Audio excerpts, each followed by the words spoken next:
Bismillahirrahmanirrahim.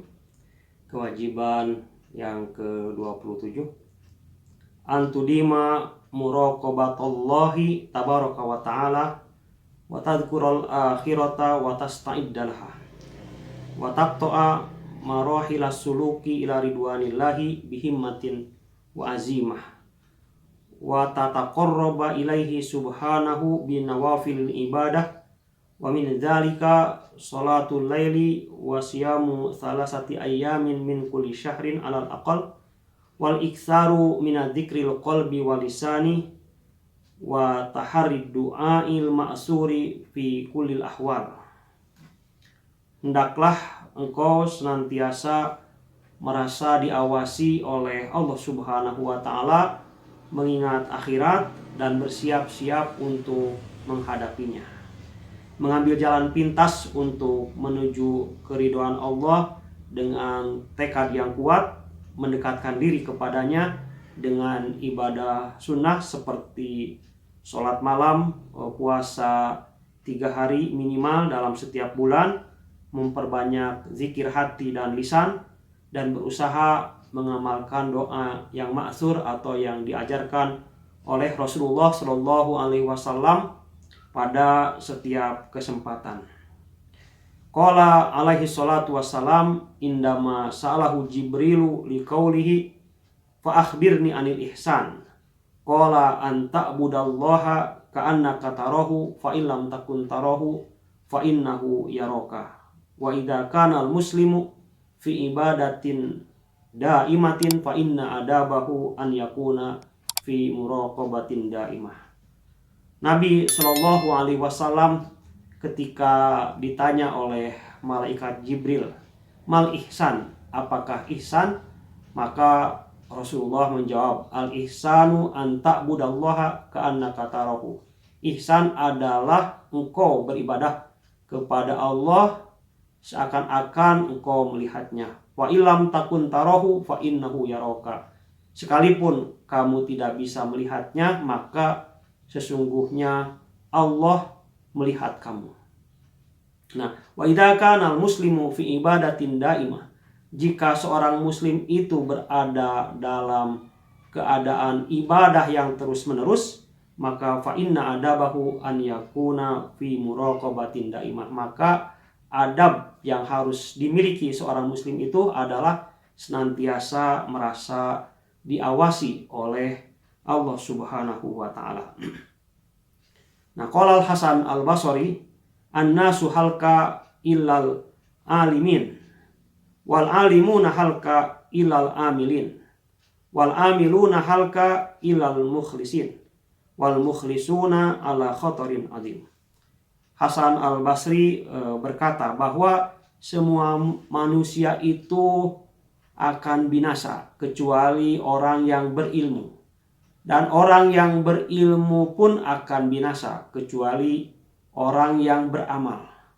Nah, orang yang beramal juga akan binasa kecuali yang beramal dengan ikhlas. Nah, sehingga wal mukhlisuna ala khatarin azim, orang yang ikhlas itu berada di hadapan tantangan yang besar. Fal mukhlisuna ala khatarin fahal hunaka maqamun arqa min maqamil mukhlis.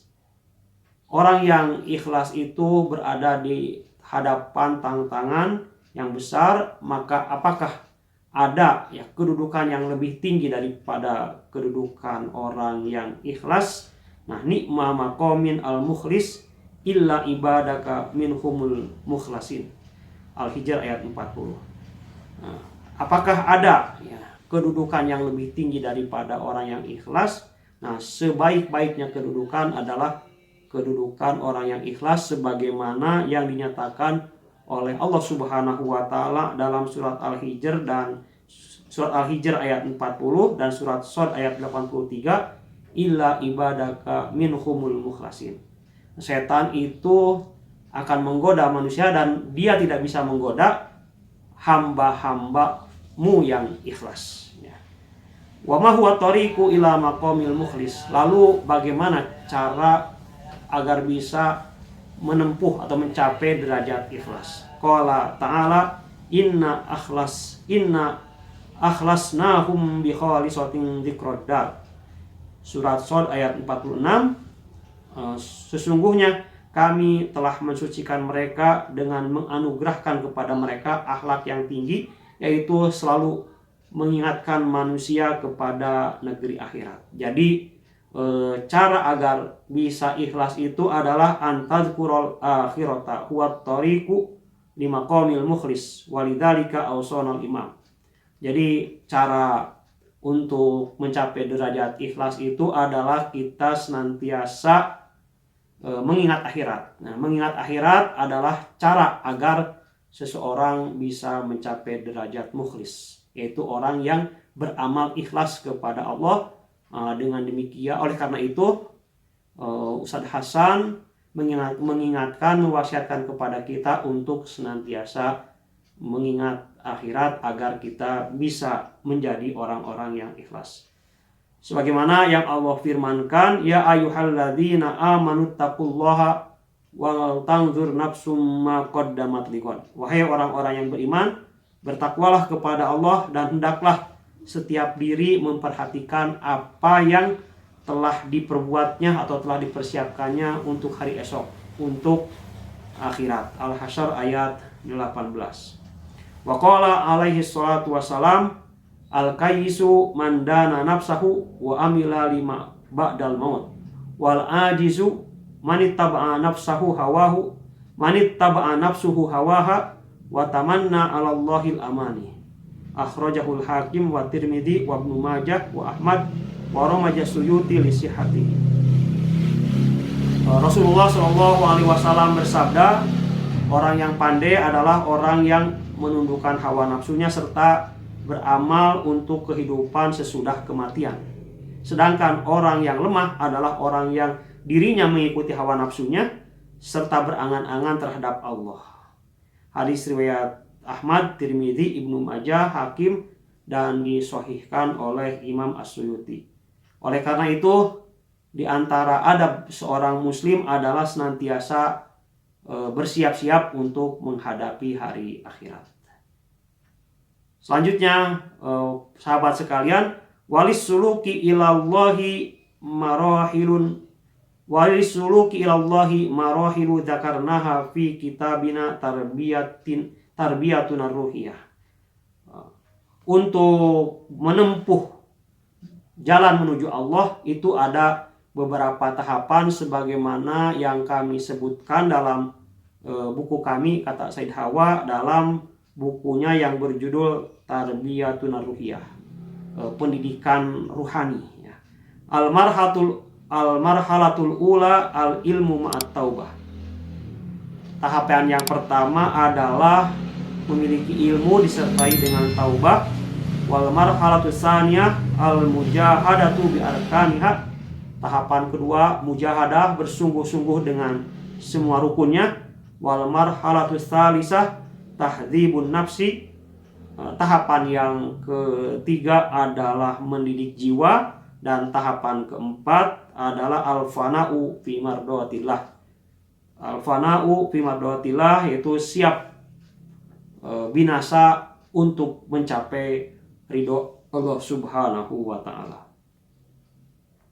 Nah, qala alaihi wa alihi salatu wassalamu fil hadisil qudsi, man adali waliyan faqad adantuhu bil harbi wa ma taqarraba ilayya abdi bi syai'in ahabba ilayya mimma aftaradtuhu alaihi wa la yazalu abdi yataqarrabu ilayya bin nawafil hatta uhibbahu fa idza ahbabtuhu fa kuntu sam'ahu alladhi yasma'u bihi wa basaruhu alladhi yubsiru bihi wa yadahu allati yabtishu biha wa rijlahu allati yamshi biha wa la in sa'alani la u'tiyannahu wa la in ista'adani la u'idannahu.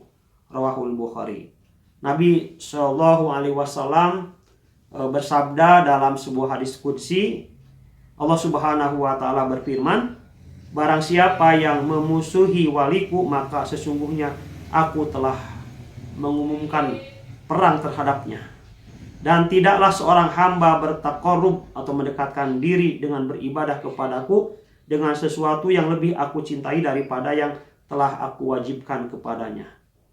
Dan senantiasa hambaku bertakorub kepadaku dengan melaksanakan ibadah-ibadah sunnah sampai aku mencintainya. Dan bila aku telah mencintainya, maka aku adalah pendengarannya yang dengannya dia mendengar, aku adalah penglihatannya yang dia gunakan untuk melihat, dan tangannya yang dia gunakan untuk memukul, dan kakinya yang dia gunakan untuk berjalan.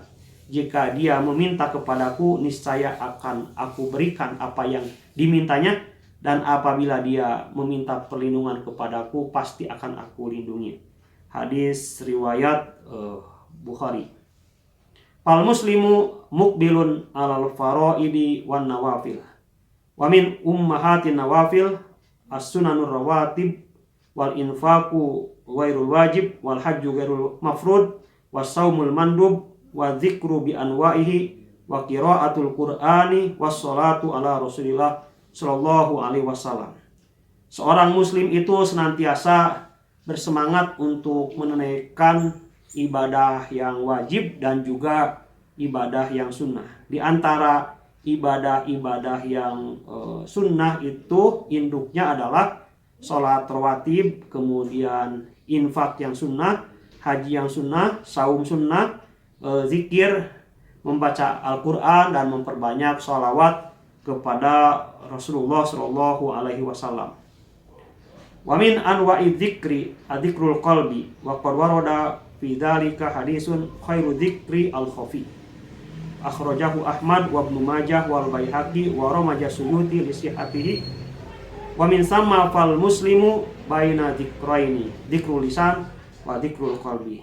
Nah, di antara bentuk zikir adalah zikir dengan hati, sebagaimana disebutkan di dalam sebuah hadis, sebaik-baik zikir adalah zikir yang tersembunyi.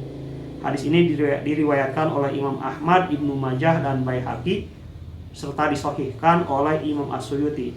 Nah, dengan demikian seorang muslim itu ada di antara dua zikir, yaitu zikir dengan lisan dan zikir dengan hati. Dzakarul Ustaz Al-Banna fi Risalatil Ma'surati ad-da'awatil ma'surati fil munasabat aw fi ahwalin nahari wal lail fa 'alal akhi an yattabi'a dzalika wa an yuhafidha ala awradihil qur'aniyah wa awrad dzikri wa min dzalika al-wazifatul kubra aw as-sughra wa wirdid du'a wa kullu dzalika madhkurun fi Risalatil Ma'surat. Ustaz Al-Banna menyebutkan dalam Risalah Al-Ma'surat doa-doa yang maksur atau yang didasarkan kepada riwayat dari Nabi, dan dalam berbagai kesempatan baik di waktu siang ataupun di waktu malam, maka hendaklah seorang merutinkan baik wirid Al-Quran, wirid zikir, diantaranya adalah dengan membaca wazifah kubro atau wazifah sugro, kemudian wirid doa, dan semua doa-doa yang disebutkan oleh Ustadz Hasan di dalam Risalah Al-Ma'surat.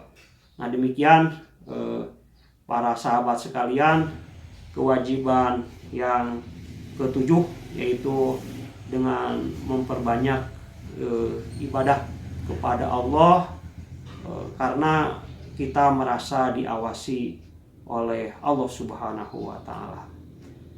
Wassalamualaikum warahmatullahi wabarakatuh.